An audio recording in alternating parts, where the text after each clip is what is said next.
Bismillahirrahmanirrahim. Assalamualaikum warahmatullahi wabarakatuh. Waalaikumsalam warahmatullahi wabarakatuh. Oke, Alhamdulillahi wahda, salatu wassalamu ala man la nabiyya ba'da. Allahumma ya muhaddi wal abwab wa ya masabibul asbab, wa la dalil a'idin, tawakkatu alaika ya rabbal alamin. Ya khalifa amrin Allah, innallaha basirun bil ibad. Segala puji bagi Allah semata, akhirnya kita dipertemukan kembali setelah mungkin beberapa pekan ke belakang itu kita tidak bisa laksanakan begitu ya karena ada masalah non teknis non teknis mungkin Kalau sebaiknya kita spesify gitu. Segala puji bagi Allah, salawat dan salam juga semoga tercurah kepada Nabi besar kita Nabi Muhammad SAW, penutup para nabi. Eh, Alhamdulillah setelah kayaknya sebulan ya, terakhir tuh sebulan lebih yang lalu kita membahas surat ke 110, yaitu surat An-Nasr ya terakhir tuh.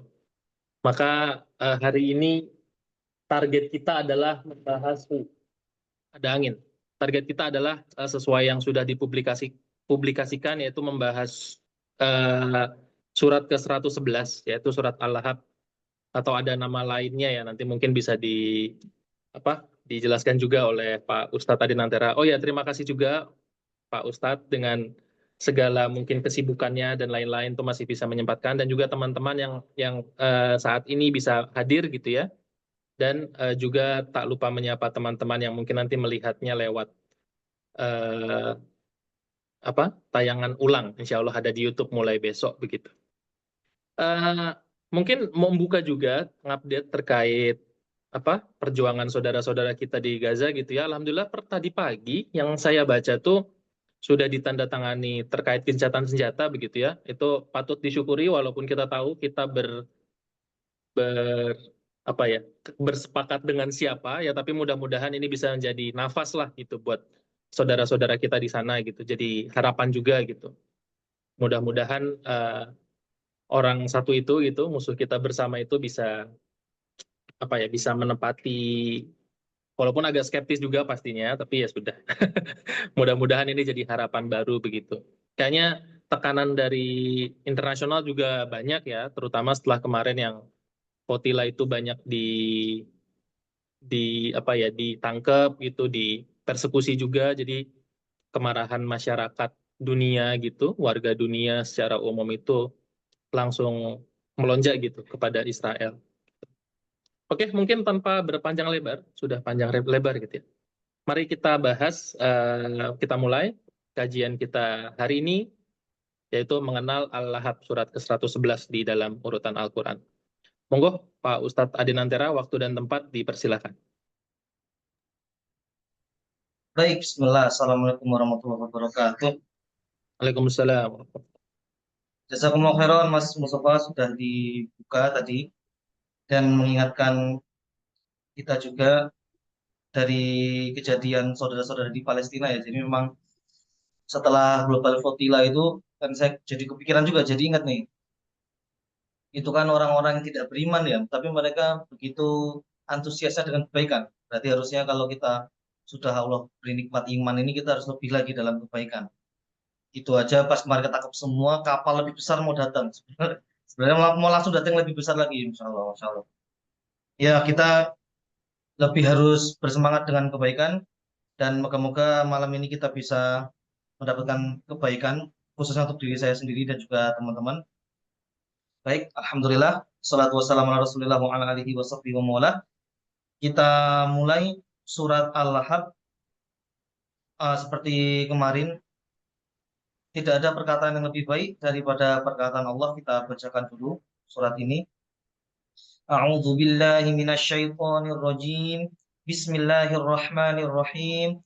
Tabbat yada abi lahabin wa tabb. Ma aghna anhu maluhu wa ma kasab. Sayasla naran dzata lahab. Wa imra'atuhu hammalatal hatab. Fi jidha hablum min masad. Kalau untuk terjemahannya itu kan Tabat yada, celakalah, tabat celaka yada, tangannya Abi Lahab, Abu Lahab, wa tabba, dan benar-benar celaka, ma aghna anhu maluhu, tidaklah berguna anhu baginya maluhu, hartanya, wa ma kasab, dan apa yang dia usahakan. Saya selana dzata lahab, dia akan masuk kepada neraka, apa yang menyala-nyala, maksudnya neraka. Wa mra'atuhu hammalatal hatab, dan istrinya itu, dan perempuannya itu pembawa kayu bakar. Fi jidiha hablum mim masad, di lehernya ada tali yang terpintai. Baik, ini kalau kita kaitkan surat ini dengan surat sebelumnya ya. Jadi kemarin kan An-Nasr. Kalau An-Nasr kita kaitkan sama Al-Kafirun, itu coba kita kaitkan kemarin yang terpikir itu tentang nasrnya, tentang pertolongan dan fath dan kemenangannya. Kemenangan kita kaitkan dengan Al-Kafirun. Jadi tidak mungkin kalau kita belum berlepas diri, belum benar-benar memurnikan Allah dan sebagainya, itu kemenangan itu datang.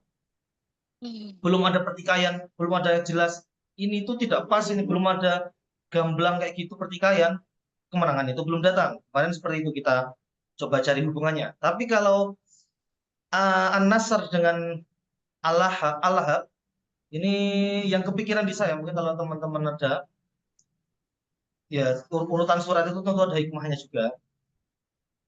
Kalau yang terpikir itu Al-Lahab itu dari An-Nasr dulu ya. An-Nasr itu kan pertolongan Allah, tapi bukan ke kemenangannya yang saya arahkan. Yang mungkin nyambung ke Al-Lahab itu, tapi ke siapa? Personnya. An-Nasr kan surat yang Rasul banget. Ketika pertolongan Allah itu datang dan sebagainya, kepada siapa pertolongan Allah ini? Ternyata waro'aita, engkau akan melihat. Itu kan maksudnya Rasul. Rasul melihat orang-orang masuk Islam banyak sekali. Yang kemarin disuruh fasabbih bihamdi rabbika wastaghfir, bertasbih, memuji Allah dan istighfar, itu kan ke Rasul. Jadi surat sebelumnya ini orang yang sangat Allah tolong dan orang yang paling mulia, orang yang paling tinggi, manusia paling mulia. Tapi yang setelahnya, nah ini lawannya. Kalau kita lihat personnya, itu kan pertolongan Allah, Allah sebut tadi An-Nasr. Kalau ini langsung kecelakaan dari Allah. Tabat, kecelakaan, dan orang yang dituju adalah orang yang paling buruk. Kok bisa paling buruk? Jadi kalau kalau Rasul paling mulia, ini lawannya yang paling buruk berarti surat ini. Surat setelahnya. Berarti kalau udah topik paling mulia, paling buruk itu udah komplit. Besok itu surat terakhir itu udah berarti surat pamungkas semua. Udah selesai semua. Ini loh contoh orang paling mulia di An-Nasr dan Rasul, di Al-Lahab pada Abu Lahab, atau nama aslinya itu Abdul Uzza. Itu kalau kita pikir yang tokoh-tokoh yang agak ngetren kejahatannya itu kan ada Abu Jahal juga ya. Bahkan Rasul bilang itu Fir'aunnya umat ini. Tapi kok nggak sampai Allah sebut di surat. Ternyata Abu Lahab itu jauh lebih parah dari Abu Jahal.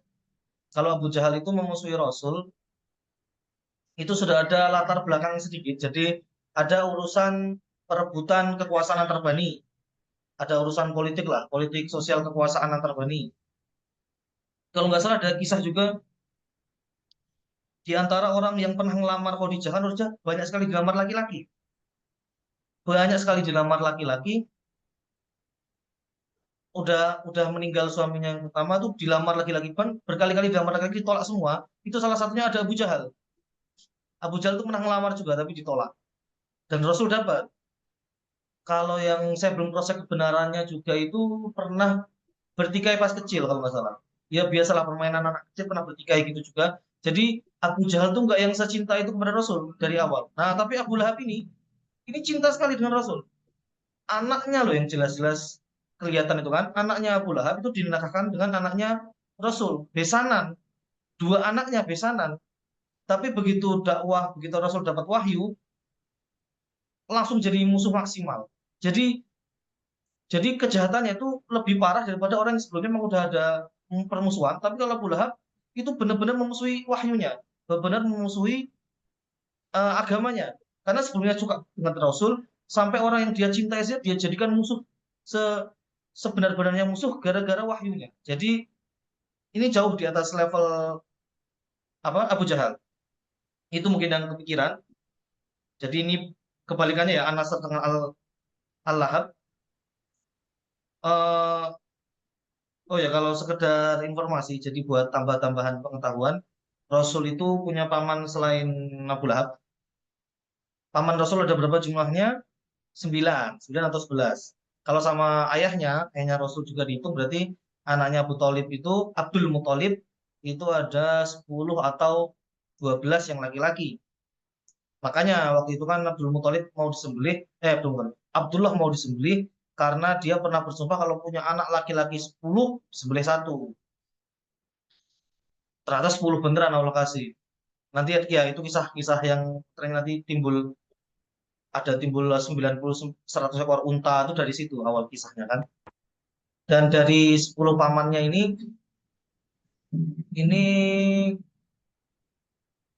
kalau tidak salah Abu Lahab ini termasuk yang berbeda ibu dengan Abdullah, dengan bapaknya Rasul. Jadi istrinya Abdul Muthalib itu ada enam, dan kalau yang masih satu ibu itu Abu Thalib dan Abdullah itu satu ibu.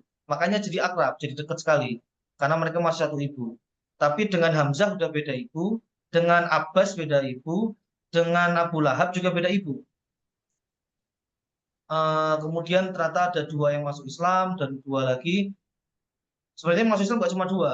Jadi yang masuk Islam itu ada empat, tapi yang dua memang nggak terlalu terdengar. Yang banyak terdengar itu dua, yaitu Ibnu Abbas dan Ibnu Abbas itu anaknya Abbas dan Hamzah. Dan yang tidak masuk Islam itu Abu Thalib dan Abu Lahab. Begitu sedikit tentang paman-paman Rasul. Nah, bagaimana sebab nuzulnya surat ini? Ini keluar,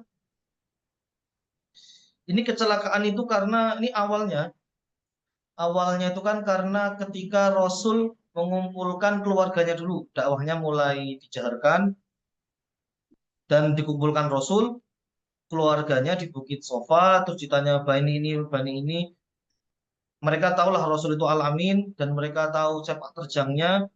Rasul pun ketika mengatakan kalau di belakang ada pasukan kuda, apa kalian percaya? Ini kisah masyhur sekali ya. Sangat percaya, percaya, ya, ya, yakin. Jadi Rasul itu juga ini butuh ngukur juga. Itu berarti bentuk Rasul itu ngukur. Ini kalau aku ngomong diterima nggak ya? Jadi ngukur dulu. Orang yang sudah dapat gelar alim aja masih ngukur, apalagi kita. Harusnya kita kalau mau apa tuh ngukur juga. Rasul ngukur dulu, ngukur ngetes. Ini kalau aku bilang sini percaya nggak? Oh percaya, berarti ngukur. Melakukan ya coba pengukuran lah. Oh diterima, tapi ternyata begitu bilang akan ada adab yang tentang akhirat, didustai. Dan siapa yang mendustai yang pertama? Nah ini kalau ditanya siapakah orang yang paling pertama beriman? Itu jelas, istrinya. Siapa laki-laki pertama beriman? Abu Bakar. Anak kecil pertama beriman, Ali bin Abi Thalib dan sebagainya. Tapi siapa, banyaklah orang awal masuk Islam. Tapi siapa orang paling pertama mencela, paling pertama mengingkari Rasul, maaf mencela, paling pertama mengingkari Rasul ya ini Abu Lahab. Pokoknya tinggi banget, level level keburukannya tinggi sekali. Yang udah paling pertama, paling terang-terangan, kan banyak sekali sampai menceraikan anaknya. Utbah sama Utaibah dicerai. Paling kok bersemangat bersama istrinya juga. Padahal ya kalau kalau mau dipikir Rasul itu kan udah derajatnya ngeri banget al-aminnya ya. Sampai yang ada masalah yang Hajar Aswad sebelum diutus saja 5 tahun sebelumnya itu kan udah jelas semua orang ridho begitu tahu yang lewat Rasul. Nah benar orang yang lewat itu udah ridho, bahkan Rasul nggak ngebagi rata benar Hajar Aswad aja orang ridho, apalagi Rasul ngasih solusi yang adil. Sampai-sampai ini sebenarnya agak aneh ya. Jadi ini kan mereka tuh menghujat-hujat Rasul, tapi barang masih mereka titipkan. Berarti dalam hati kan tahu, ini orang terpercaya ya. Tahu yang dia sampaikan itu tidak pernah dusta. Itu alasan kenapa ketika hijrah, Ali itu ditahan 3 hari, nggak boleh ikut dulu. Jadi tunggu 3 hari selesai, Rasul langsung hijrah duluan, Ali gantikan di kasurnya, dan menyusul nggak boleh langsung 3 hari kemudian itu karena harus mengembalikan semua barang-barang yang dititip. Wah ini kan kalau umumnya manusia kan ada orang yang hujat dia, bahkan mau mencelakai dia, nitipin emas ke dia, ya masa emasnya dikembalikan, ya mesti kita bawa lah. Kita, tapi Rasul nggak gitu, ini tinggi sekali loh. Al-aminnya setinggi ini masih mereka dustakan. Dan coba kita baca kisahnya lagi di Ibnu Katsir, ketika surat ini turun, itu istrinya Abu Lahab itu Ummu Jamil. Jamil kan artinya cantik. Ini berarti kalau sampai panggilannya Ummu Jamil berarti cantik sekali. Di disebutkan dia itu wanita yang bermata juling, yaitu Ummu Jamil binti Harb, itu datang menyumpah-nyumpah pas dengar surat ini turun. Terus tangannya memegang batu, seraya mengucapkan kata-kata bersyair. Dia mencela agama nenek moyang kami, agamanya kau tolak dan sebagainya. Dia marah-marah. Dan yang ini Rasul sedang duduk di masjid, ditemani sahabat Abu Bakar. Ini yang kisah terkenal ini ya. Jadi intinya nanti pas Ummu Jamil bertanya Abu Bakar, oh Abu Bakar sebelumnya mengkhawatirkan Rasulullah, takut takut ada keselamatannya terganggu. Tapi Rasul dia tidak akan dapat melihatku. Yang pas Ummu Jamil nggak bisa lihat itu loh. Nah ini setelah turun surat Al-Ahzab. Itu Rasul membaca Al-Quran, di Abu Bakar dibacakan surat Al-Isra ayat 45. Wa idza qara'tal Qur'ana ja'alna bainaka wa bainal ladzina la yu'minuna bil akhirati hijaban mastura. Jadi kayak ada penghalang. Jadi pas itu Mujahid marah-marah depan Abu Bakar, mana mana Muhammad dan sebagainya. Terus padahal di sebelahnya Abu Bakar tapi dia nggak melihat. Nah itu ini sekitar asbabun nuzul dan kejadian saat surat ini turun. Kemudian kita bahas judul seperti permintaan Mas Mustafa tadi, Jazakumullah khairan. Jadi ada dua judul benar, ada Al-Lahab dan Al-Masad. Kalau Al-Lahab ini mengacu kepada ayat ketiganya, saya selana lahab. Jadi Al-Lahab dari kata Al-Lahab yang di ayat ketiga. Kalau Al-Masad itu yang terakhir. Tijidiha hablum min masad. Artinya apa? Kalau lahab itu artinya menyala. Jadi Al-Lahab abangku itu menyala abangku. Jadi nah ini menarik nih. Di Ibnu Katsir juga dijelasin kenapa dipanggil Abu Lahab. Nama aslinya kan Abdul Uzza. Itu karena betapa tampannya, jadi menyala. Sebelum orang-orang menyala, Abu Lahab sudah menyala dia. Tapi masalahnya menyalanya wajahnya itu tidak berguna ya. Dia ganteng sekali. Abu Lahab itu ganteng sekali. Sampai disebut, oh orang yang menyala. Jadi kalau kita disebut, oh orang yang menyala itu jangan senang dulu. Itu kalau di Arab jadi Al-Lahab ya. Iya istrinya kan cantik. Benar, Ummu Jamil. Namanya Ummu Jamil. Jamil kan cantik. Dia sampai disebut-sebut itu nama apa? Lakop nama sebutan Jamil itu berarti diakui. Kan katanya gini, apa cantik itu relatif. Tapi kalau kalau orang-orang yang udah nyebutnya Ummu Jamil berarti udah nggak relatif, udah tinggi ini cantiknya. Gak usah dilanjutin ya kalau jelek itu mutlak nggak usah dilanjutin. Nggak usah dilanjutin. Ini yang menyala, tapi ternyata menyalanya tuh di neraka. Bahaya sekali ya. Hati-hati, hati-hati. Menyala abangku tuh Allahab abangku, Allahab abangku. Oh gini. Ini nanti kita baca ayat satu dulu ya. Kita baca satu. Jadi nggak apa-apa. Pas ayat satu pas. Jadi ini kan kemarin ada yang pernah di sekolah itu kayak ngerasa loh. Kok kok ayat satu itu kan celakalah Abi Lahab. Padahal Abu Lahab itu kata-kata yang baik. Padahal itu kan sebutan apa ya, panggilan orang yang ya kalau orang dipanggil bapaknya, bapak yang menyala itu kan keren banget berarti ya. Bapak yang ganteng lah, bapak yang menyala. Tapi kok ayat satu sama ayat 2 jadi nggak sinkron. Ayat 2 tuh ngomongin kerugian, tapi ayat satu ngomongin menyala, ganteng. Bapak yang ganteng itu ma'agna, ma'agna, tidak berguna. Itu ternyata bukan kontradiksi, itu justru menyatakan benar-benar nggak berguna. Jadi ayat 2 itu ma'agna an huwa, maka sabnya makin terasa. Karena ayat 1 yang sebagus itu, Abu Lahab yang bagus kayak gitu, yang menyala kayak gitu, ternyata disebutkan di ayat 2 tidak berguna. Jadi bukan kayak ayatnya jadi bertentangan ya. Ini kok nyebutin bagus tapi yang kedua nyebutin nggak berguna. Loh, itu justru makin memperkuat makna nggak bergunanya. Jadi yang sebagus itu ternyata bisa masuk neraka. Jadi kita kembali ke ayat 1. Ayat 1 itu tabat yada abi lahabi wa tabba. Ini ada penguatan tabat wa tabba. Tabba itu kan celaka, wa tabba dan benar-benar celaka. Biasa kalau diulang kayak gitu ya. Sofan sofa atau zulzilat zilzalaha. Goncang segoncang-goncangnya itu menunjukkan penguatan benar-benar celaka. Dan yang ini yang disebut Allah kan nggak sembarangan ya, bukan nggak sembarangan. Ini Allah nggak bisa disamakan kayak makhluk. Kalau nyebut sesuatu maknanya nggak ada tuh nggak bisa. Pasti dalam, pasti banyak, pasti luas. Jadi kenapa tangan? Ya memang di Kejadian ketika ketika Rasul menyebutkan tadi yang di belakang ada kuda, apakah kalian percaya? Iya, bahwa aku ini diberikan apa? Ada wahyu, ada akhirat nanti, ada ancaman, ada siksa, ada pahala dan sebagainya. Itu Abu Lahab sambil nuding-nuding pakai tangannya. Nah, kalau tak pikir-pikir ya, jadi kenapa sampai dimention Allah tangan tuh berarti mungkin loh. Hati-hati. Memang orang tuh tergelincir karena lisan. Jatuhnya orang ke neraka tuh karena lisan apa dan sebagainya karena lisan.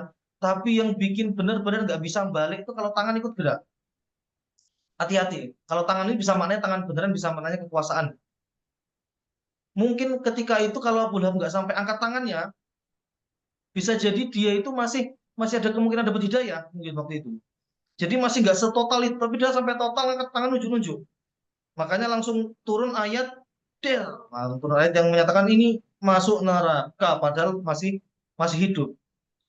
Itu jaminan yang ngeri sekali ya. Jaminan masih hidup, jaminan masuk neraka itu ngeri sekali. Dan cuma cuma beliau yang menyala ini yang dapat jaminan ini.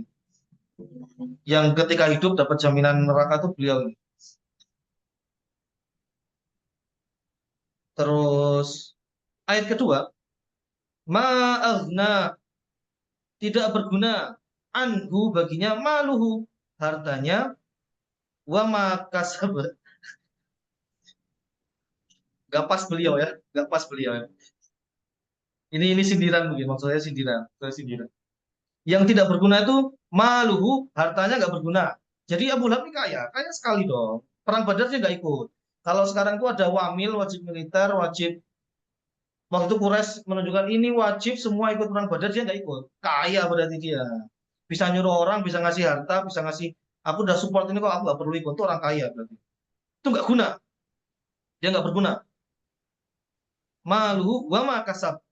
Dan yang dimaksud dengan wa makasab di sini apa yang dia usahakan itu maksudnya tadi kan harta sudah disebut. Loh kok masih nyebut lagi apa yang diusahakan? Apa yang diusahakan itu ya anak-anaknya berarti. Ini kayak hadis Rasul ya. Jadi eh, yang mengatakan sesungguhnya yang terbaik dari yang kalian makan adalah hasil dari usaha kalian dan anak-anak kalian adalah hasil usaha kalian. Nah, ini maksudnya wa makasab apa yang kalian usahakan tuh ya kalau dari sini apalagi didampingi hadis Rasul itu anak-anaknya. Lo jangan dikira anaknya Abu Lahab tuh nggak ada yang bermanfaat. Ini anak Abu Lahab yang masuk Islam berapa persen? Coba.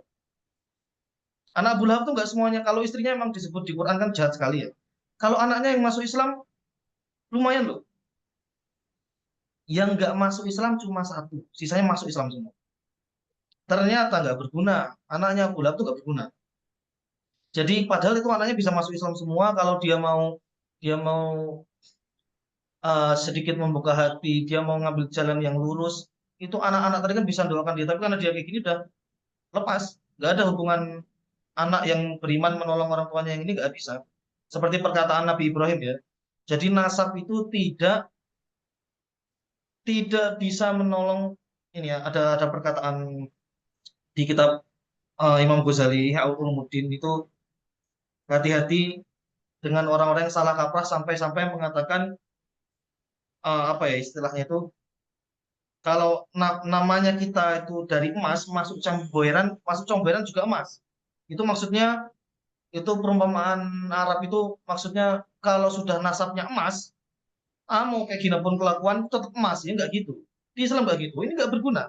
Ini anak-anaknya Abu Lahab nggak guna semua. Bahkan Abu Lahab tuh ke atasnya ngeri-ngeri loh. Ini sama Rasul itu jadi pamannya. Ini kan nasab orang ngeri ini nggak berguna. Anak-anak tadi, ini ada yang tahu siapa anaknya yang tidak masuk Islam? Cuma satu itu. Bukan. Siapa? Utbah. Wah, itu kakaknya, adiknya Utaibah. Jadi Oh, Utaibah ya, sorry. nah, bagus, bagus, Masya Allah. Jadi memang di Arab tuh ada kayak gini, ada namanya wazan. Kalau Utbah itu yang lebih kecil dari Utbah namanya Utaibah. Itu namanya Fuail. Kalau Khalid yang gede punya adik Fuailid. Nah, gitu. Kalau kalau siapa? Fauzi, Fuaizi. Nah, gitu. Itu bahasa Arab kayak gitu. Utbah itu kakak, Utaibah ini yang adik. Kalau Radit, Ruwaidit, nggak ada Raditnya. Ini Utaibah adiknya yang ceritanya famous sekali dimakan singa. Padahal ya itu kan dia habis ngata-ngatain Rasul keras sekali, bahkan menceraikan anaknya Rasul. Kalau yang satu si Utbah, ini kakaknya, dia menceraikan tapi dengan lembut. Maksudnya menceraikan nggak pakai ngata-ngatain karena manut sama bapaknya. Tapi Utaibah tuh ceraikan sambil ngata-ngatain dan masih suka ngata-ngatain sampai-sampai Rasul mengatakan pas dia mau berdagang ke Syam itu moga-moga bangkau diterkam kalban, eh, anjing dari anjing-anjingmu. Jadi dimakan sama binatang buas gitulah. Itu takut dia. Dia takut, teman-temannya udah ngelindungi. Jadi di awal teman-temannya itu pokoknya dia kemana dikelilingi sama teman-temannya. Dia tidur dikelilingi teman-temannya. Oh, tapi doanya Rasul ini orang yang sudah ini kan dia tahu Rasul alamin loh. Dia takut tuh karena apa? Berarti karena yakin Rasul itu alamin, yakin Rasul itu omongannya bisa dipegang. Aneh ya, jadi logikanya gimana ya? Dia tuh ngata-ngatain, tapi begitu orang itu ngomong dia takut. Loh berarti dia yakin kalau dia itu benar. Ini kayak nanya ke malah masih bahas glowing lahap. Nggak tahu Utaibah ganteng nggak, saya nggak tahu. Tapi dia dimakan singa. Jadi singanya itu benar-benar bisa ini ngece banget ya. Udah temen-temennya lindungin kayak gitu, doa Rasul ngeri sekali. Mana dia yakin doanya bakal terkabul lagi? Itu dikelilingi ya singanya cuma masuk ke tenda, nerekam si Utaibah terus pergi. Bisa kayak gitu ya. Insya Allah, hati-hati sama doa. Senjata terbaiknya kaum muslimin kan doa ya. Kemudian kok bahas anaknya tadi. Oh, wa makasab. Selanjutnya saya setelah narom datalahab, maka dia akan masuk ke neraka yang menyala-nyala. Nah ini yang vonis sejak masih hidup. Padahal waktu hidup setelah kejadian kan masih berapa tahun, masih ada perang ini sampai meninggalnya. Dan ngerinya vonis dari Allah itu kan ini termasuk dahsyatnya Quran ya. Kalau dia mau mikir kan tinggal masuk Islam pura-pura, berarti Qurannya langsung salah. Kebenaran Quran itu bisa langsung terbantahkan. Karena udah divonis pas dia masih hidup. Namanya dia lagi, lah dia tinggal pura-pura aja, jadi orang munafik aja. Tapi munafik aja nggak mau dia. Cuma pura-pura aja nggak mau. Loh, padahal kalau dipikirkan gampang ngebantah Rasul. Gampang ngebantah Quran ya maksudnya bukan Rasul. Ngebantah Quran. Tinggal dia pura-pura Islam, nah berarti nggak pas nih. Tapi nggak sudi. Benar-benar sampai ke kunci mati. Itu kalau punya pikiran aja kan strategi bagus ya. Ya pura-pura aja itu berarti nggak pas ayatnya. Tapi nggak dilakuin itu munafik aja nggak mau dia. Benar-benar menunjukkan terang-terangan ya kayak gitu. Ini semoga hati kita nggak ditutup. Jadi kalau sudah ditutup kayak gini ngeri sekali itu. Kemudian ayat keempat, wa mra'atuhu hammalat al-hatab, dan wa mra'ah. Jadi pakainya imro'ah. Imro'ah itu biasanya kalau di Quran itu kalau yang itu hubungannya nggak baik. Jadi walaupun suami istri itu nanti musuhan. Misalnya kayak Nabi Nuh sama istrinya. Istrinya kan tidak baik. Nabi Lut dan istrinya. Wa imra'ata Lut, wa imra'ata Nuh, pakainya imro'ah itu pakainya perempuannya. Jadi imro'ah kan artinya perempuan. Nah, dan ceweknya, benar. Quran pakai bahasa kayak gini bagian hubungannya nggak baik.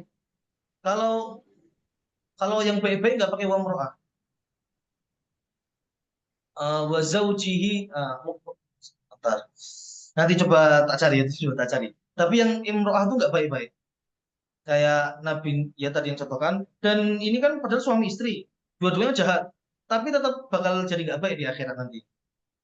Nanti ada di ayat 5 penjelasan di ayat 5 seberapa nggak baiknya. Imro'ata Fir'aun, nah ya hubungannya nggak baik. Imro'ata Fir'aun tuh tapi bukan imro'ahnya nggak baik, Fir'aunnya nggak baik. Jadi hubungannya nggak baik itu Imro'ata Fir'aun juga masuk, tapi Fir'aunnya nggak baik. Kalau yang pakai imro'ah ceweknya itu untuk nggak usah imro'atus juga, nggak usah imro'atus juga dong. Baik baik. Ya kita kembali. Hamalatal hatab. Hamal itu dari kata hamil, membawa. Hamalah, membawa. Hatab, kayu bakar. Ini ada tiga makna. Satu, provokator, jadi maknanya kiasan. Makna provokator, ya karena dia yang manas-manasi, menyebar fitnah, jelas. Terus ada juga makna kayu beneran, karena di kisah itu dia suka membawa kayu-kayu berduri di jalanan dilalui Rasul. Jalan yang biasa dilalui Rasul disebar kayu berduri. Gini, ini perempuan cantik, effort gitu loh. Perempuan cantik itu kan udahlah diem aja cantik gitu loh. Ini bawa-bawa kayu tuh capek, kayu berduri, kayu tajam. Hanya demi demi mencelakakan Rasul. Jadi sebegitu usahanya, sebegitu niatnya. Perempuan cantik loh. Kalau perempuan yang jelek kan kayak ya udahlah nggak apa-apa lah. Nggak gitu, nggak gitu, nggak gitu. Tapi ini kan dia kayak menjatuhkan harga dirinya gitu loh. Menjatuhkan kedudukan kecantikannya buat, wah berarti niat banget ini. Sampai sejelek itu. Atau makna ketiga yang sedih, yang saya bilang tadi, kenapa kata imro'ah itu hubungan tidak baik-baik. Jadi tafsir itu ada yang menjelaskan juga kayu bakar itu maksudnya dia nanti bawa kayu bakar buat menyalakan api neraka suaminya. Jadi menyala sekali biar makin menyala ya. Sedih sekali tadi.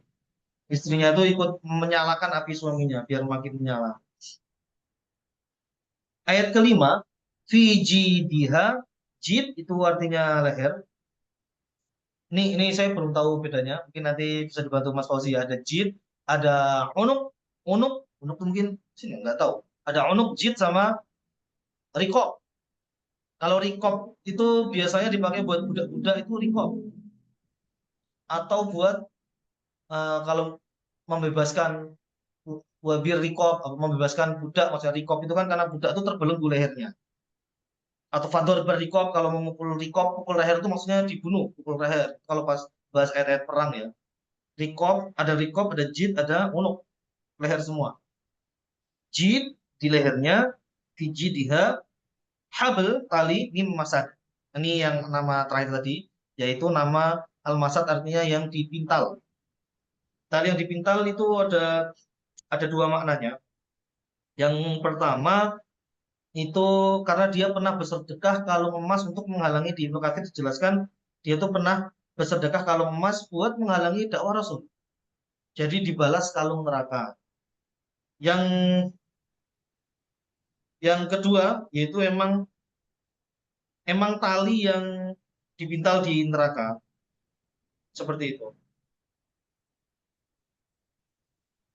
Baik, itu mungkin dari ayat 1 sampai 5 surat Al-Masad atau Al-Lahab ini 19 menit. Waduh, waduh, cepat sekali, Masya Allah, Masya Allah. Jadi itu yang saya dapat. Mungkin kalau ada yang ingin dibahas teman-teman, bisa persilahkan. Saya kembalikan ke Mas Mustafa. Assalamualaikum warahmatullahi wabarakatuh. Waalaikumsalam warahmatullahi wabarakatuh. Wah, luar biasa. Terima kasih. Jazakumullah khair. Ustadz Adinantera sudah menjabarkan ya surat yang cukup singkat ya, hanya 5 ayat begitu, tapi sudah bisa dijabarkan setengah jam lebih begitu.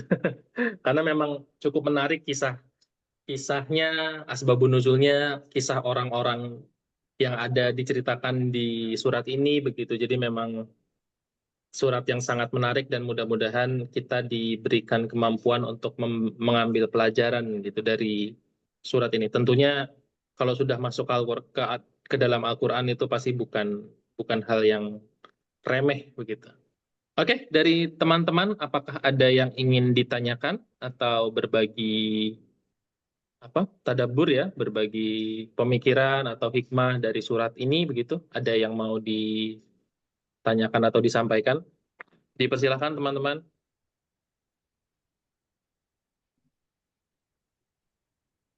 Tanya dong, Mus. Monggo, langsung saja. Singkat aja sih pertanyaannya. Kalau Abu Lahab tuh meninggalnya karena apa jadi? Ada riwayat atau apa gitu?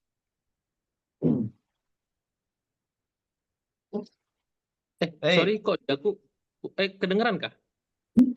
Gimana? Oh, kedengeran ya. Siap-siap. Monggo monggo. ya udah ada satu jawaban tadi, Masya Allah. Itu benar juga karena malaikat maut. Boleh, boleh itu jawaban yang boleh juga. Jawaban yang lain juga boleh sih. Kalau jawaban yang lain kan karena penyakit. Waktunya. Jadi yang dia tuh dipukul sama budak kalau nggak salah. eh Kalau nggak salah itu budaknya tuh nyebut-nyebut pas perang Badar itu setelah perang Badar ya.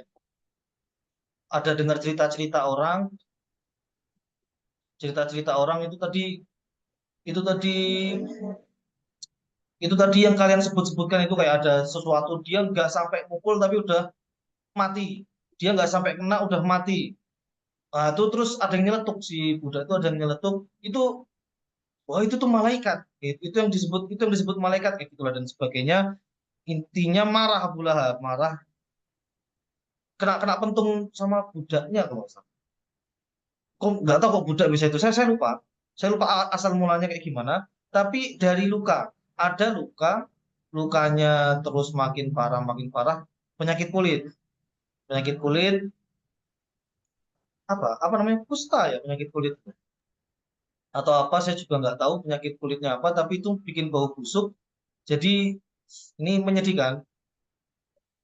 Jadi mereka tuh nggak bodoh-bodoh amat ya mereka tahu penyakit menular kok jadi begitu ada kayak gini anak-anaknya tuh ngejauh bapaknya dikurung ya dikasih makan dari jauh kayak gitu biar nggak nular dan di akhir waduh nggak boleh tak komentari ya gini nggak boleh tak komentari ya di komentar ngeri sekali komentarnya. Ah, jadi di pas meninggalnya karena saking nggak maunya cuma dibikin lubang yang besar, terus disodok-sodok dari jauh, sodok-sodok gelining-gelining sampai masuk, ditutup yang padat. Kalau di Masjidil Haram, kalau yang ke Mekah itu tempat ya kan tempat tinggalnya kan cuma sekitar Ka'bah semua ya orang-orang Quraisy waktu itu ya. Itu pelebaran Masjidil Haram kan besar sekali. Itu udah kena komplek Masjidil Haram kuburannya. Tapi kalau nggak salah di bagian kamar mandi nomor berapa ya? Aduh, ini kalau kalau dari Zam-Zam Tower itu tuh berputar ngelawan arah jarum jam. Nah, kayak gitu pokoknya. Arah jarum jam sebelah kanan situ. Di situ. Di situ kamar mandinya. Jadinya kamar mandi. Tempatnya dia tuh jadi kamar mandi. Kalau yang terkait kamar mandinya tuh pernah ada isu-isu bau busuk seterusnya saya nggak pernah, belum pernah masuk kamar mandinya. Cuma cuma tahunya kuburannya sekarang jadi tempat kamar mandi. Itu aja. Belum belum tentu ya yang semua yang berpenyakit kulit itu berarti kayak Abu Lahab belum tentu dong belum tentu Nabi Syuaib juga penyakit kulit Nabi Syuaib Ayub Ayub bukan Syuaib Nabi Ayub di komentarnya ngeri sekali nyebut-nyebut penyakit kulit ini ya baik baik Mungkin nggak pernah ikut peperangan itu ya deh. Abu Lahab.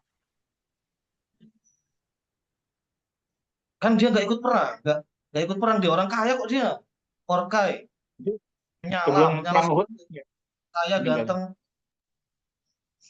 perang Uhud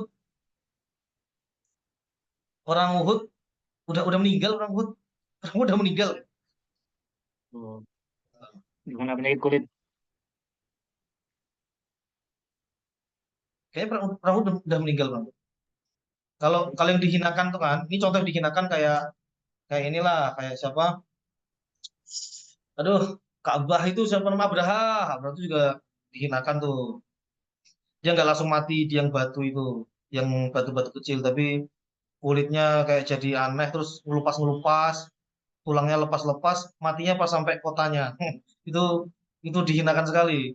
Kenapa nggak mati di tempat aja? Dia jadi masih hidup, ngelupas satu-satu, jarinya lepas, lepas, lepas, sampai matinya nunggu sampai kotanya disaksikan rakyatnya.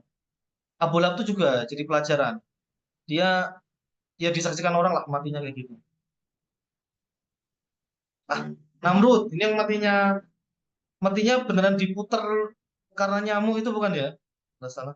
Nyamuknya masuk ke kepala, Namrud. Baik, saya kembalikan lagi. Kembalikan. Terima kasih. Dan pertanyaannya juga sangat baik ya dari Pak Ustadz Ade Herlambang begitu. Ada lagi yang ingin ditanyakan atau berbagi tadabur, berbagi hikmah dari surat ini mungkin teman-teman?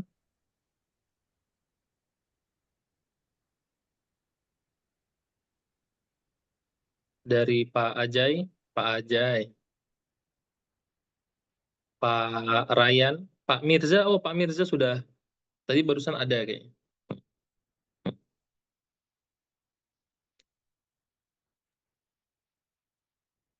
Kalau nggak ada dari saya, nggak apa-apa ya pertanyaan. Aku masuk. Boleh, boleh. Boleh, Yan. Monggo, Yan. Kalau nggak salah, cuma nanti boleh dicek. Kalau terkait yang dipukul tadi itu, seingatku istrinya siapa gitu ya. Mungkin istrinya Abbas kalau nggak salah. Jadi memang ada cerita kalau selesai dari perang Badar. Jadi memang ada budak yang saking senangnya menceritakan bahwa kondisinya menang dan lain-lain. Lalu si Abu Lahab itu kayak kesel gitu lah. Jadi jangan disampaikan, terus dia menyerang si budak tersebut. Nah, budaknya si si Abbas kalau nggak salah ya. Nah, jadi si istrinya nggak terima, loh kok pukul budakku, maka dipukulnya si itu. Kalau nggak salah, jadi kalau nggak salah itu. Ya, lalu selanjutnya sama tuh, sakit, diniin, bahkan sampai mati pun hanya dilempar-lemparin batu buat di itu. Mungkin itu tambahan sedikit. Mantap, mantap. Itu Abbas pamannya Rasul juga, Kak? Kalau nggak salah ya. Jadi sesama paman Jadi ya, makanya sesama paman. agak berani itu mukul. Kalau budak kayaknya mungkin nggak berani banget lah. Kalau yang ku dengar seperti itu. Mantap, mantap. Malah bantu jawab nih, Pak Ustadz.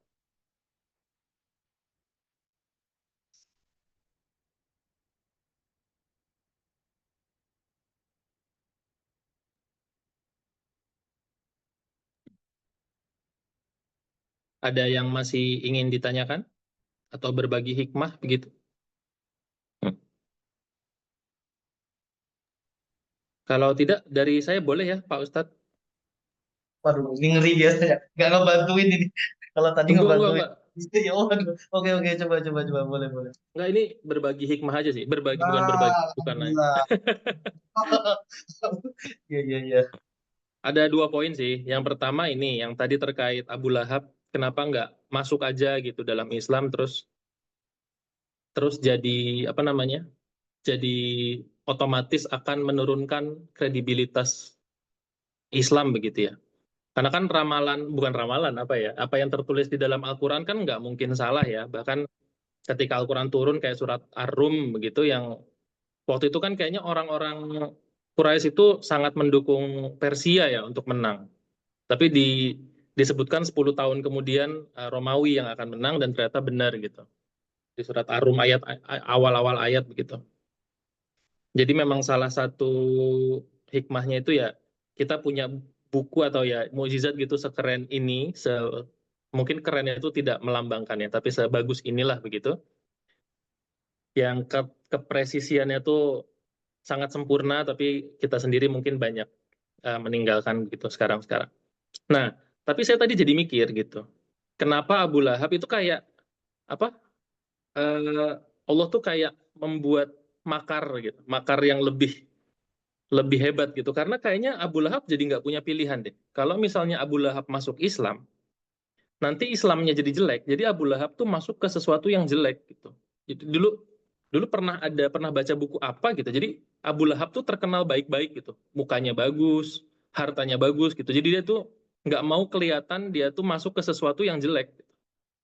Nah, kalau dia masuk ke dalam Islam dan Islamnya jadi jelek, nah dia tuh bahkan nggak mau masuk ke dalam sesuatu yang jelek. Jadi itu kayak perangkap dari Allah yang memang udah nih lu nggak mungkin, nggak ada cara gitu. Makanya itu yang apa ya, yang pernah dengar juga penjelasannya gitu. Jadi kayak makar Allah yang sempurna gitu.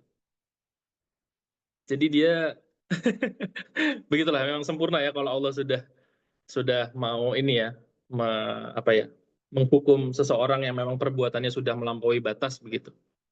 Begitu itu yang pertama. Yang kedua ini pernah baca, nggak tahu ya kebenarannya. Para sahabat yang lain itu saking menjaga apa ya, menjaga perasaan anak-anaknya Abu Lahab, itu katanya kalau sholat berjamaah ngecek dulu di belakang ada anak-anaknya Abu Lahab atau enggak. Nah, kalau ada, maka nanti inisiatif nggak mau membacakan surat Al-Lahab gitu dalam sholat untuk menjaga perasaan anak-anaknya Abu Lahab. Begitunya luar biasa ya, jadi kayak itu sahabat tuh levelnya udah selevel itu gitu. Sudah memikirkan bahkan sampai ibadah yang nggak dilarang aja, memang sebenarnya kan boleh-boleh aja kan, ada kita mau baca surat apapun gitu dalam sholat, tapi saking menjaganya jadi begitu. Itu dua dua berbagi apa ya, berbagi sharing lah, sharing apa yang admin ketahui gitu. Nah, ditutup dengan satu pertanyaan nih Pak Ustadz. Kenapa pertanyaannya? Kenapa ayat kelima tuh penting gitu? Karena kalau tadi menyimak gitu ya, kayaknya ayat 1 sampai 4 aja sudah cukup gitu untuk menjelaskan apa yang terjadi gitu. Kenapa harus ditambahin ayat kelima yang isinya tuh yaitu fijidiha hablum mim masad, itu kenapa gitu? Kayak kenapa harus dijelaskan di lehernya tuh ada tali yang sabut terus dipintal gitu. Kayak sebenarnya ayat ini nggak ada kan nggak apa-apa gitu ya. Udah cukup menjelaskan bahwa ada orang namanya Abu Lahab yang punya istri gitu, punya pasangan yang juga sama sama parahnya gitu. Nah, sebenarnya pernah ini nggak sih Pak Ustadz? Pernah dengar kenapa sih ayat kelima ini jadi penting gitu dalam rangkaian surat Al-Lahab ini? Begitu paling pertanyaannya. Terima kasih. Baik, Insya Allah. Ini yang saya bilang tadi. Waduh, ya kita coba berusaha ini ya, tadabbur ya. Ini bagus juga. Kalau dipikirkan memang ayat kelima beda sendiri. Semuanya tuh akhirnya pakai ba semua. Khusus ayat kelima pakai dal. Ini ada yang istimewa berarti ayat kelima. Semuanya akhirnya ba. Ini pakai dal. Dan ayat kelima itu menceritakan tentang istri. Kalau ayat 1, 2, 3 itu cerita tentang yang suami. Ayat 4, 5 istri. Kenapa ya? Mungkin biar nggak terlalu dikit. Kalau yang istri itu cuma satu ayat, dikit sekali peran istrinya. Padahal istrinya juga berperan lumayan. Tapi walaupun perempuan banyak perannya, dia punya kesalahan sampai jadi 2 ayat, tetap yang paling besar laki-laki. Salah terbesar itu laki-laki. Tetap tiga ayat buat laki-laki ya. Kalau istri itu 2 saja ayatnya. Tapi kalau satu dikit banget lah. Itu kayak laki semua salah enggak. Jadi kalau perbandingan kesalahan mungkin bisa kita pakai 2 banding 3. Ya gitulah ya. Tapi tetap kita harus lebih banyak. Salah tuh lebih banyak di lakinya. Mungkin, mungkin, mungkin. Kalau Kalau teman-teman ada yang ketinggalan, ditambahin satu lagi jadi 3-3 ya. Berarti oh, emang nggak 2 boleh, sudah paling pas boleh, ya. nggak boleh. Laki harus lebih banyak. Salahnya laki harus lebih banyak. Nggak boleh sama, nggak boleh sama. Aduh, baru kepikiran nih. Ini Iya, mantap sempat sekali. sempat mikir juga. Tapi istrinya tuh cuma satu ya. Istri Abu Lahab, kalau dari sejarah bapaknya sih harusnya, apalagi ganteng ya. Apalagi ganteng ya. Dan anaknya lebih dari 4 loh. Anaknya tuh ada 7 masuk Islam, 1 enggak. Umumnya orang-orang Arab kalau lebih dari 4 punya anak itu istrinya udah nggak 1. Eh, tapi ini Arabnya sebelum Rasul ya. Kalau zaman sahabat tuh kayaknya maksimal kebanyakan mentok anak tuh di 4. Jadi kalau udah punya 4 anak, pengen lagi itu umumnya ya tambah.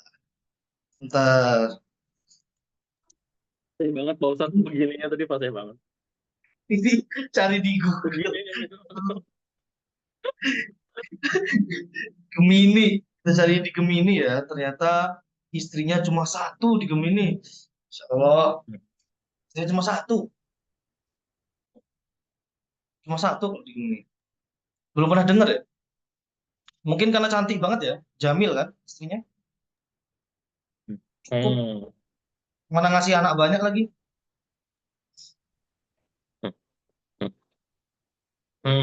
Iya ya, berarti Jadi 2 udah setia paling aja pas. nggak cukup 2. ya, Di. Satu aja nggak bisa habis. Cantik, Hmm. Setia aja nggak cukup berarti ya, Di. gimana deh, apa nggak cukup? Iya. Setia aja nggak cukup berarti ya. Setia nggak cukup. Setia aja nggak cukup. Komitmen. Kalau Hmm. kalau membaca Quran itu, menghafal Quran itu tanda cinta. Tapi kalau mau murojaah itu tanda setia, gitu katanya. Wah, ini moga-moga kita diselamatkan keluarganya lah. Ini ayat tentang keluarga sekali ya. Ayat tentang keluarga, tentang nasab.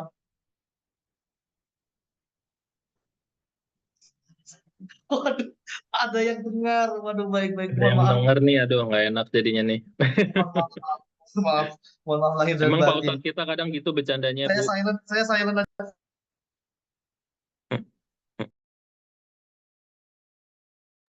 Berarti ini apa glowing dan kaya aja nggak cukup maksudnya.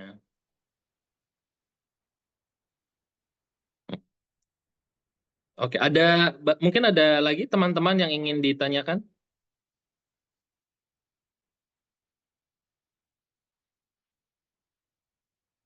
atau berbagi hikmah nih atau punya info-info apa yang terkait dengan surat Al-Lahab misalnya.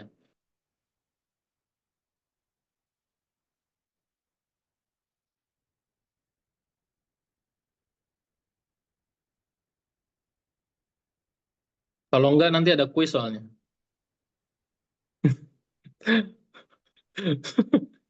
Enggak.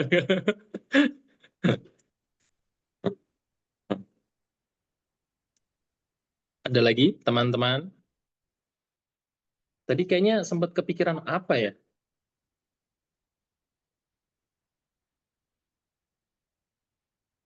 Hmm. Tapi emang penjelasannya tadi sudah sangat lengkap sih dari tangan, kenapa tangan, terus apa namanya, hartanya, terus kenapa, oh ternyata memang orangnya kaya gitu ya. Cuma tadi menarik juga apa yang dia usahakan tuh maknanya tuh anak-anaknya ya ternyata ya. Menarik, menarik. Jadi Iya, setelah tak pikir-pikir apa yang kulakukan juga memang buat anak-anak pada akhirnya. Iya, bener juga memang. Hmm. Atau dari Ustadz Ade ada yang belum keluar mungkin? kuis mungkin, kuis. Waduh, sulit nih, sulit. Live. Ini mungkin berbagi berbagi ini aja, bukan kuis. Bahasanya jadi lebih lembut aja. Siapa yang punya pikiran tadabbur? Saya tuh kepikiran tapi juga nggak tahu jawabannya. Jadi kalau membahas surat Al-Lahab itu kan bahas tentang supaya kita hati-hati ya. Ini tentang orang yang paling buruk, keluarga, bukan keluarga, suami istri yang buruk. Live duluan. Suami istri yang buruk. Kenapa yang perlu kita hati-hati? Yang disebut anggota badan kita itu tangan dan leher. Kenapa? Kan nggak mungkin. Sampai ayat kelima harus ada tuh loh. Demi supaya ada leher masuk juga dalam redaksi surat ini. Kalau tangan tadi kepikiran saya, tangan tuh ya memang lisan tuh berbahaya, tapi kalau udah tangan itu tuh udah kayak susah banget buat balik. Orang lisan kalau salah, tergelincir, itu masih ada waktu buat tobat. Tapi begitu tadi tangan tuh masuk, itu sebenarnya dia belum meninggal, hidupnya masih panjang, tapi udah kayak disekak, udah nggak bisa lagi. Fatal tanganmu ikut naik waktu itu. Nah, kayak gitu. Tapi kalau leher, kenapa? Dan tangan tuh kan kekuasaan, kayak laki-laki kaitannya. Kalau leher tuh kenapa ya? Itu pertanyaan saya tadi, Ustaz. Ustaz.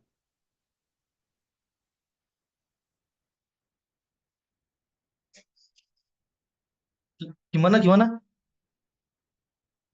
Enggak, yang tadi kenapa leher di ayat kelima, perasaan pertanyaan saya itu, Ustaz.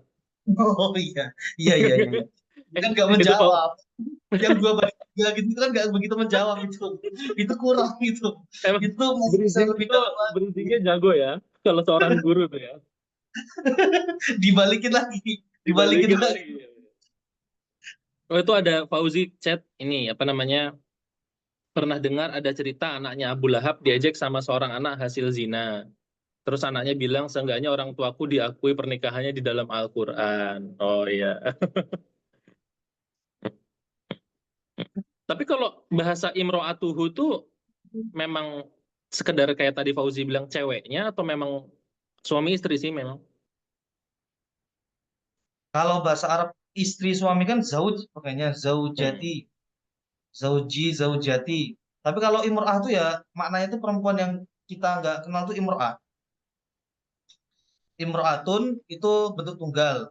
Jamaknya an-nisa. Nggak nyambung bentuknya, emang istimewa deh imro'ah. Kalau kata imro'ah sendiri itu deket sama kata mir'atun, kaca. Itu kata dasarnya mirip. Nggak tahu kenapa, saya juga nggak tahu. Tapi kalau Arab tuh bisa dikait-kaitan. Imro'atul Aziz. Wih, Imratul Imro'atul Aziz tuh Aziz. Fir'aun kan ya? Fir'aun lagi apa sih, Zulaikho. Tapi ini kalau bahas Imro'atul Aziz itu ini ada Israiliyatnya ya. Oh, sama Aziz tuh emang Imro'atul. Tapi kalau Oh, sama M. Rashid Aziz. di Israiliyat itu nanti jadi nikahnya sama Nabi Yusuf. Ya kalau Israel kita tuh nggak boleh mendustakan, nggak boleh mempercayai banget. Tengah-tengah aja. Jadi nanti akhirnya nikah sama Nabi Yusuf juga. Tapi di posisi yang beda, di posisi yang Nabi Yusuf tinggi. Ah, ini Israiliyatnya ada di kayaknya kitab Ibnu Katsir ada yang Qisasul Anbiya atau eh, apa atau nama kitabnya? Yang kisah para nabi. Tapi Astagfirullah. sama Aziz enggak sama Aziz. Aziz tuh orang besar kan maksudnya, pejabat lah. Perdana Menteri cuma ada dua. Pokoknya zaman dulu tuh bernegara tuh simple. Aziz itu yang Menteri Keuangan Ekonomi, satunya Menteri Panglima Militer. Dah. Di bawahnya Raja tuh dua cukup, dua kementerian. Ekonomi, militer. Gitu doang ya zaman dulu. Nyindir siapa, Ustaz? Jadi kalau ada presidennya militer, megang orang ekonomi udah cukup. Komplit tuh dua orang aja tuh gerak. Iya. Hmm. Aziznya meninggal. Terus Imro'atulnya terlantar. Lalu saat Yusuf udah naik takhta ketemu sama cewek ini. Ya. Hmm. Mungkin ini apa namanya? Mau berbagi ini lagi mungkin. Apa? Kepikiran barusan. Ya terkait Imro'atul itu kan kayak bukan istri ya, kayak ya orang aja lah, perempuan aja lah gitu. Mungkin kayak bahasanya Fauzi itu ceweknya. Jadi sempat kepikiran bahwa memang kehidupan suami istri itu kalau mau langgeng tuh harus sama-sama dalam kebaikan kayaknya. Karena kalau bersama dalam keburukan, pada akhirnya tuh hatinya tuh akan juga saling tolak gitu. Karena ya itu, kayaknya kan kita punya fitrah hati yang kita tuh senang lihat kebaikan, nggak suka lihat keburukan ya. Mungkin awal-awal bisa senang-senang hahaha bersama dalam keburukan gitu ya. Tapi seiring bertambahnya usia, mungkin nanti ya pada akhirnya tidak akan langgeng keburukan itu. Jadi ya salah satu kiat untuk langgeng sama pasangan tuh kayaknya harus dijaga kebaikan bersamanya deh. Gitu. Jadi kayak dulu siapa ya yang menganalogikan ya? Kalau sama-sama suka MU, nggak kenal pun akan akrab gitu. Jadi kalau kesukaannya tuh udah sama dan di hal yang baik, walaupun nggak tahu ya suka MU baik atau enggak nih sekarang. Nah tapi tapi kalau apa namanya di dalam keburukan pada akhirnya seiring bertambahnya usia mungkin jadi jadi pada akhirnya hatinya tuh akan saling tolak menolak gitu karena masing-masing ngerti bahwa yang dilakukan pasangannya tuh buruk juga gitu sebenarnya. Ya gitulah intinya harus dalam kebaikan kalau mau langgeng. Baik, ini saya jadi malah kebuka. Ya tadi satu, kalau suka MU tuh suka ngamati itu belum tentu suka. Ngikuti itu belum tentu suka, ngamati belum tentu suka. Saya takut nyinggung MU soalnya ada Mas Ataka teman kita tuh itu suka MU. Saya jadi segan dengan MU itu karena Ataka. Terus kalau untuk ini istri suami bahasan topik ini topik bagus nih karena alahab suami istri dibahas. Namanya perempuan dibahas di Quran itu yang paling banyak itu bukan perannya sebagai ibu, bukan perannya sebagai anak, bukan perannya sebagai apapun itu, tapi perannya sebagai istri itu paling besar. Paling banyak porsinya disebut di Quran. Dan kata solihah di Quran itu cuma satu kali disebut di ayat tentang apa? Coba dicari nanti ya. Itu ayat tentang apa? Kalau pujian bentuk kayak Maryam itu pujiannya besar. Qanita, taibat, abidat, hafizat. Pujian Maryam itu ada semua tapi nggak ada pujian solihah. Kenapa Maryam nggak bisa disebut solihah? Kalau Quran tuh nyebut solihah itu ada kaitan sama suami istri. Soal. Itu cuma di satu ayat, tapi coba baca ayatnya. Makanya Maryam nggak disebut solihah. Solihah itu khusus, kalau di Quran itu hanya nyebut solihah, teruji sampai level solihah, itu ada kaitan sama suami istri. Maryam kan nggak ngalami ini. Makanya pujian yang panjang banget itu, berapa kebaikan disebut. Qanita, tinta, ibadatin, abidatin. 7 atau 8 masalah. Itu nggak ada solihahnya. Wah, ini solihah itu ada kaitan sama suami istri. Begitu.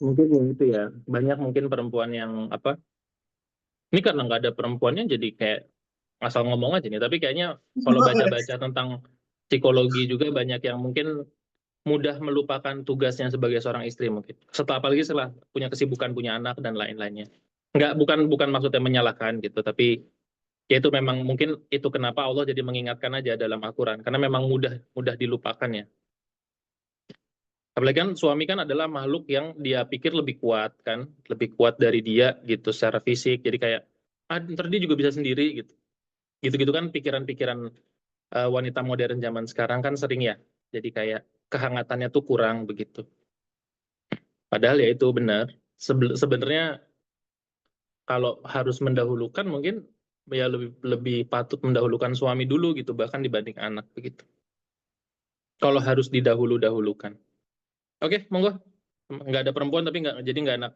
diajak diskusi nih ada ini chat dari Pak Ajay jadi tingkatan yang paling parah banget ke paling parah aja siapa Ustadz Abu Lahab bla bla bla bla bla Fir'aun Onana udah ke Turki oh ya Yang paling parah yang disebut namanya lah. Firaun aja disebut gelarnya, rajanya. benar ya Kalau dan manusia Fir'aun tuh disebut, ya waktu sudah mati ya fisiknya kalau Abu Lahab waktu sudah masih hidup tuh oh Firaun itu Firaun yang berapa? Yang Ramses keberapa itu kan? Yang gemblung itu, yang parah banget itu kan. Bahkan di akhirnya tuh dia mau tobat sebenarnya loh. Cuma karena malaikat ngerasa nggak adil dong, dia udah jahat banget nih, sumpelin tanah. Nyempelinnya nggak tahu malaikat tuh nyempelin tuh sampai hati pun nggak bisa nyempelinnya ngeri banget ya. Soalnya kalau udah ngomong tobat la ilaha illallah, itu kehapus semua kan nggak adil dong. Hati-hati sama malaikat ya. Hati-hati sama malaikat. Banyak doa-doa. Oh yang disebut nama, yang paling parah itu yang sampai disebut nama. Abu Lahab sama iblis, apalagi yang disebut namanya. Yang lain tuh nggak sebut nama. Namrud aja nggak ada di Quran namanya.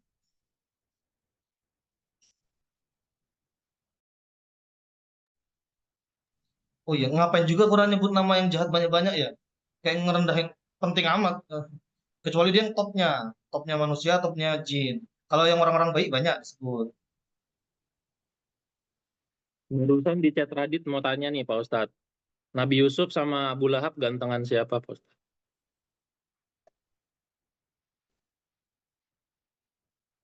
Kalau ditanya ganteng ya Nabi Yusuf lah. Tapi kalau ditanya menyala siapa, menyala Abu Lahab dong. Kadang Dia nanti lebih kalau kalau kita ngintip di neraka juga sambil menyala itu ya. menyala dong. Waduh, ngeri sekali tuh. Itu padahal menyala tuh kalimat bagus loh aslinya awalnya. Hmm. Mungkin terakhir dari saya, tambahan aja mungkin. Yaitu karena sudah tahu kan Abu Lahab itu orang yang, sebentar, berarti di Herlambang dulu. Surat Al-Lahab yang pendek sehingga mudah dihafal, apakah termasuk faidah dari surat Al-Lahab sebagai bentuk penghinaan ke Abu Lahab dan istrinya? Bagaimana nih menurut Pak Ustadz nih? Eh, Mungkin itu kayak nasihat yang kita nggak perlu, yang sampai anak kecil. Biasanya kan susah itu kan karena anak kecil ya. Jadi mungkin surat ini kalau kita ceritain ke anak-anak, jangan jadi yang buruk kayak gini, itu masih masih masuk. Kayak surat yang susah tuh Al-Kafirun susah loh. Ngalami di anak sendiri. Al-Kafirun, Al-Falaq itu masih kebolak-balik boleh. Tapi kalau Al-Lahab mudah tuh, Quran kan buat pelajaran. Bisa jadi ini buat menghinakan. Jadi sampai anak kecil pun langsung paham itu tuh jelek, kayak gitu tuh bisa. Mudah dihafalkan maksudnya anak kecil kan. Kalau udah besar kayaknya agak relatif. Tapi kalau anak kecil ini tuh masuk yang mudah. Betul, Jadi ya. anak kecil tahu hina itu.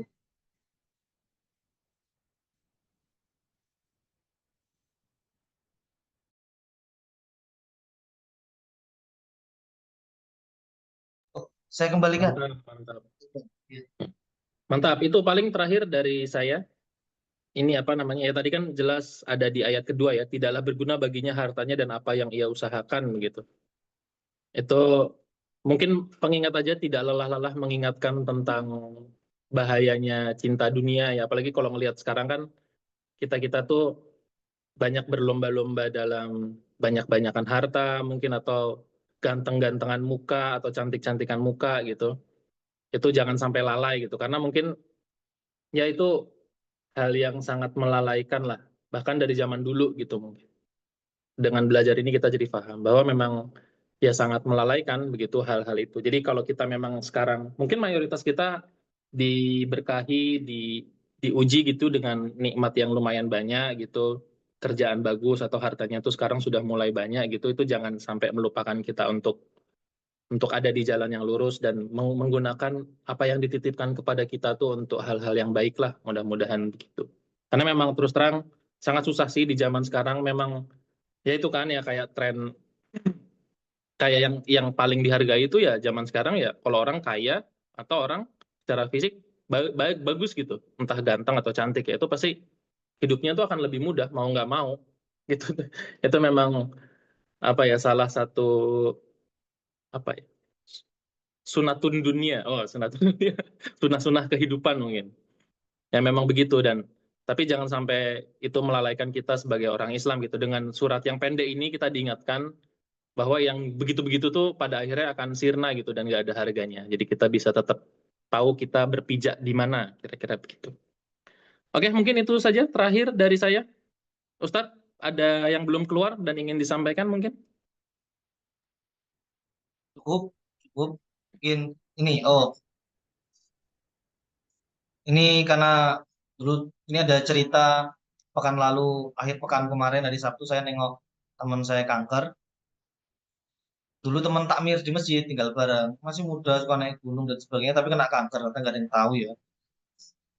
Nikmat yang paling ini nggak nyambung sama suratnya nggak apa-apa, tapi karena baru kejadian. Memang orang itu kalau sudah mau dia ilmunya banyak, dikit, hartanya banyak, dikit, ilmunya apa, fisiknya sehat, lemah, tapi kalau udah sakit yang dimau cuma sehat memang. Itu nikmat di dunia besar banget. Nikmat sehat itu. Cuma nanti ada waktunya yang pasti bakal kita jumpai, nggak ada lagi yang dimau kecuali amal. Itu itu nikmat tertinggi sehat itu karena itu dunia doang. Nanti ada waktunya amal. Ya, moga-moga kita dimudahkan, moga-moga kegiatan ini bisa membantu kita berbuat banyak kebaikan, kita biar istiqomah, dan Allah beri balasan kepada teman-teman yang berusaha menghidupkan kegiatan-kegiatan seperti ini. Itu saja dari saya kembalikan ke Mas Mustafa. Baik, Terima kasih Ustadz Adinantera. Press ke-7 dulunya B aja, terus oh ya, ya begitulah ya. Terima kasih sekali lagi, terutama untuk Ustadz Adinantera yang sudah di tengah. Saya tahu ada apa yang sedang dihadapi dan lain-lain, tapi masih menyempatkan diri. Sekali lagi terima kasih loh Pak Ustadz, mudah-mudahan jadi amal soleh lah perkumpulan kita ini, dan semoga semua kita kan hidup tidak lepas dari masalah begitu ya, mudah-mudahan segera diangkat masalahnya kita semua gitu. Dan untuk teman-teman yang hadir juga online sekarang, terima kasih banyak. Semoga jadi apa yang kita lakukan malam hari ini memperpendek jarak kita menuju ke surga. Amin ya rabbal alamin. Dan mengingatkan insya Allah kita akan bertemu 2 pekan lagi untuk membahas 3 surat terakhir. Kita akan bahas satu-satu gitu ya, mungkin agak panjang.